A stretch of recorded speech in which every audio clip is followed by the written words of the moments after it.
Salvete omnes. Welcome to this video lesson on Capitulum Vicessimum Tertium, chapter 23, rather. And here we can see a letter in Roman cursive from Diodorus to Julius. All right, and you see the heading line, it says Diodorus Julio salutem dicit. Some of the letters might look strange to you, particularly the S's and the R's, maybe the D's that loop back. But this is a style of cursive writing that the Romans actually used. All right, and at the end of the letter, the last line, four-letter word vale, goodbye, typical closing. So a normal Roman letter would start as this one does. Diodorus, Julio is to Julius, dative case, salutem, hello or greetings, dicit, says. So basically, the sender in the nominative, Diodorus, the recipient in the dative, to Julius, Julio, and then salutem dicit is like sort of says hello.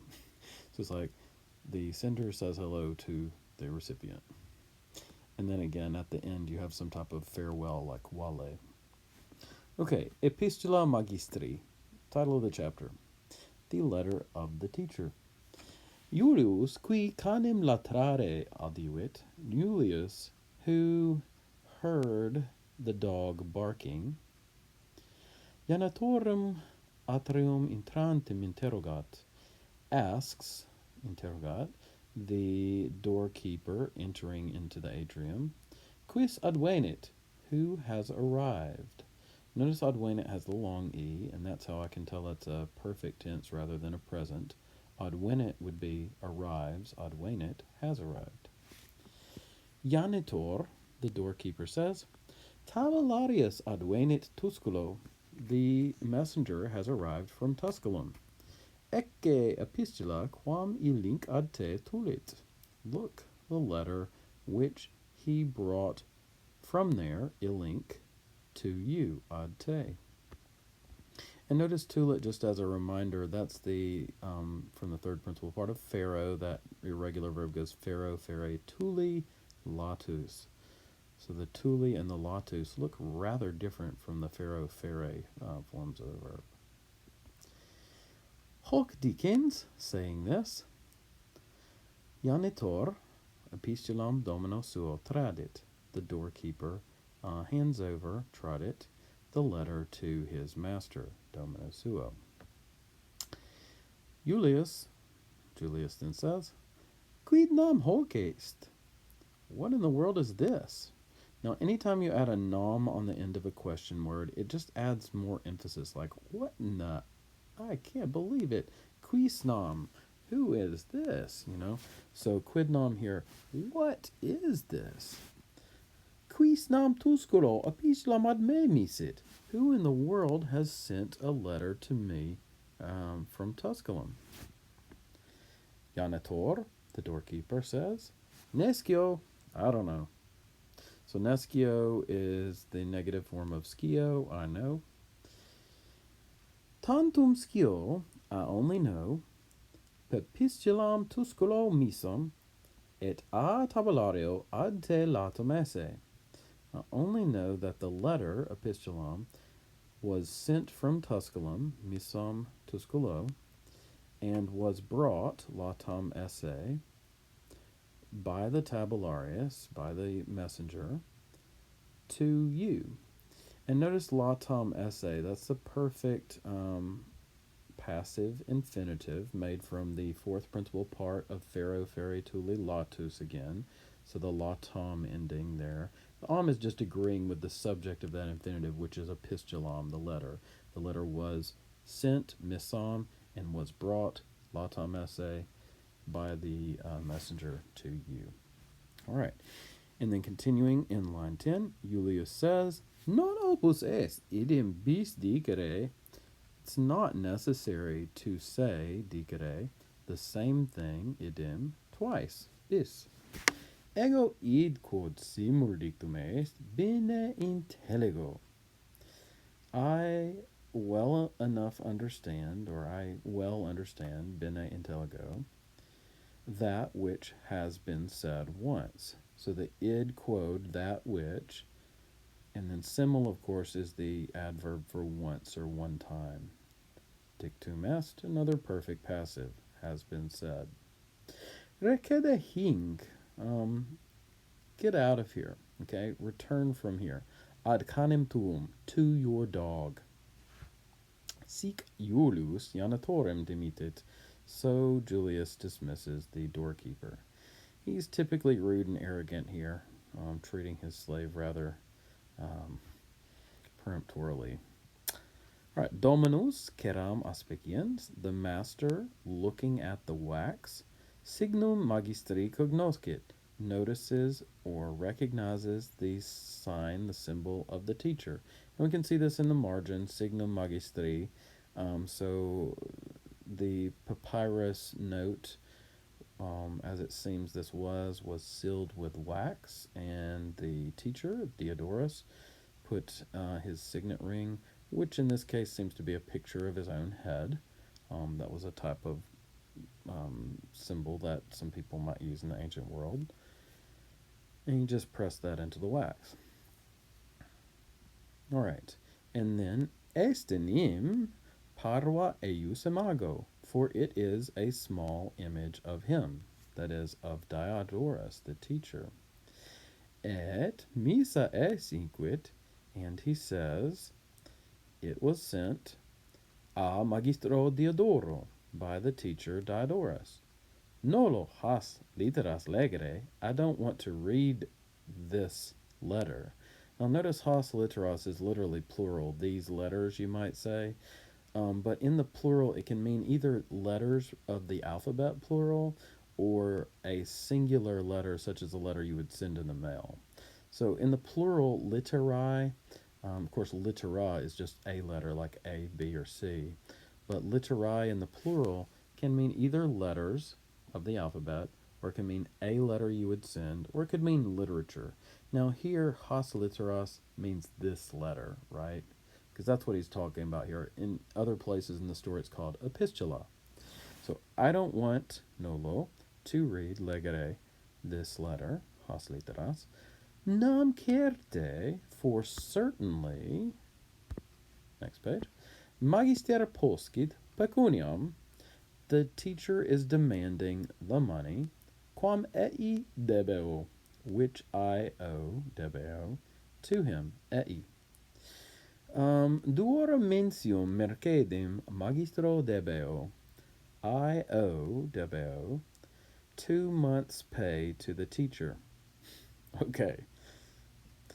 Amelia, so Amelia says, At fortasse epistula alias res contenit, but perhaps the letter contains other things, other matters, alias res. Quis scit, who knows? Fortasse magister aliquid scripsit de Marco. Perhaps the teacher has written something about Marcus. And here, scripsit, I can tell that's the perfect tense because we're switching to scripts instead of scrib, right? Scrib is the present stem, so scribit would be writes, scripsit from the third principal part, thus, has written. Perhaps the teacher has written something about Marcus. Signo integro, here's our ablative absolute, with the sign with the seal, integro, intact, untouched. Nobody knows. Nemo scit. Now notice that word integer. It's actually related to intact in English. Both integer and the adjective and intactus come from this root of being untouched, right? From tango, tangere, the verb to touch in Latin. And I could also point out integers, are very similar to whole numbers, we might say in English. So integers in the sense of untouched, not broken up. All right, getting back to our story in line 21. Julius signum rumpit, Julius breaks the seal, et epistulam aperit, and he opens the letter. Ecce ea quae in epistula magistri scripta sunt. Look at those things, ea, quae, which, in epistula magistri scripta sunt, in the letter of the teacher have been written. Okay, so again, just to break that down, the ea quae is the those things which, right? Ea is a neuter plural pronoun, and the quae is the neuter plural of the relative pronoun. Look, those things which have been written, scripta sunt, perfect passive, in the teacher's letter. Now, here we begin the letter. This is the same letter that you saw in Roman cursive in the picture at the beginning. Diodorus Julio salutem dicit. Diodorus says hello to Julius. So again, you've got the formal way that a letter is addressed in Latin, nominative of the sender, dative of the person it's sent to, and then you would have salutem dicit, or sometimes they just abbreviated this as SD, or they might say SPD, which stands for salutem plurimum dicit, says a very big or hearty or very much hello, something like that. All right, and now we get into the body of the letter in line 24. Discipulus improbus, atque piger est tuus Marcus filius. Your son Marcus, tuus Marcus filius, is a wicked and lazy student. Improbus, wicked, bad. Piger, lazy. Male recitat, he reads aloud badly, he recites badly. Foide et prave scribit, he writes uglily. I like to say that word. You can just say in an ugly way. I just think it's funny to say uglily. So he writes uglily and wrongly, prave. Computare nullo modo potest. He is able, potest, to compute, to calculate, computare, in no way. All right, so another way we could say this is he can in no way calculate. He can't do math at all. Neque umquam recte respondit cum eum interrogavi. Nor has nor does he ever respond correctly. I can tell respondet is present tense because it has the et ending, because it's a second conjugation verb. If it were respondit with the it, then I would know it was perfect. So again, it's the e that marks that as present there. Nor does he ever respond correctly when I have asked him, cum eum interrogavi. Filium tuum nihil docere possum. I am able to teach your son nothing. Quia ipse nihil discere vult, because he himself wants to learn nothing. Nemo magister peiorem discipulum umquam docuit. No teacher, nemo magister, putting those together, has ever taught, okay, umquam docuit. And notice I can tell that's a perfect tense verb, docuit, because of the u and then the it ending. Again, if it were present, kind of like respondet, it would be doquet with an et, because that also is a second conjugation verb. So no teacher has ever taught peiorem discipulum, a worse student. Ay, ay, ay. He really is reaming him here. Okay. Vale, goodbye. Scribebam Tusculi calendis uniis. I was writing at Tusculum on the calends of June. So scribebam, I was writing, or I wrote this. We might understand it here. This is what's called an epistolary tense. Of course, when he writes this, he's doing it in the present tense. But a lot of times when we write letters, we say, I wrote this, because we're writing the tense from the point of view of the person who's reading it. It's a funny little thing that we do in letters, and the Romans did it too. Okay, so I wrote at Tusculum on the calends of June. Now the calends, remember, is the first day of the month always. The Ides is either the 13th for most months or the 15th for 4 out of 12 months. And then the Nones is either the 5th day for most months or the 7th day for 4 special months. Okay, so again, calends of June, June 1st. Hic dies me monet de pecunia quam mihi debes. This day reminds me, monet me, about the money which you owe me. Aha! So he did mention the money. Quare Marcus hodie mercedem secum non tolit. Why? Quare, remember, is a synonym of cur. Why has Marcus not brought, non tulit, the money or the pay, mercedem, with him, secum, today? Hodie. Merces numquam mihi traditor ad diem.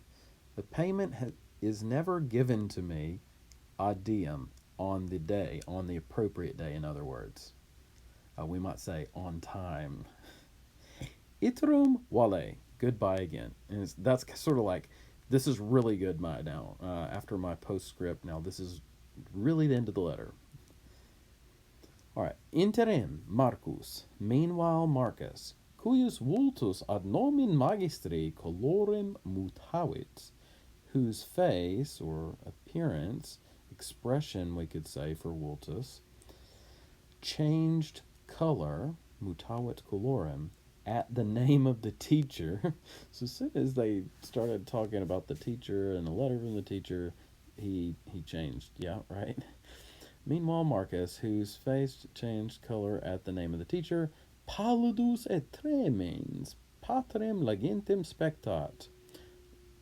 Pallid and trembling, okay, pallidus, pallid or pale, and trembling, tremens, looks at his father reading, or watches his father reading. Spectat patrem legentem. Cur pallet puer. Why is the boy pale? Why is he turning pallid? Pallet ob timorem. He is pale on account of fear. Qui temet pallere solet. The one who is afraid is accustomed to turn pale. All right. And item Aemilia, likewise Aemilia, vultum Iulii severum intuetur. Likewise, Aemilia looks at or gazes at the expression or the face, the countenance of Julius, or we might say the strict or severe face of Julius, severum vultum, postquam ille epistulum legit, usque ad fenem, after he has read the letter, legit epistulum, all the way to the end, usque ad finem. Uxor eum interrogat. His wife asks him, quid scripsit magister? What has the teacher written? Well, now that gets us down to the end of the first section. So I hope you learned a little something about Roman letters with the introduction, with the nominative of the sender, and then the dative recipient, and then the salutum dicit, or SD, SPD, and then again the ending of the letter with the wale. And hope you enjoyed looking at some of the weird letter forms there, and that you've followed the story so far. So we'll pick this up in another video lesson on section 2. Vale, usque ad proximum tempus. Goodbye till next time.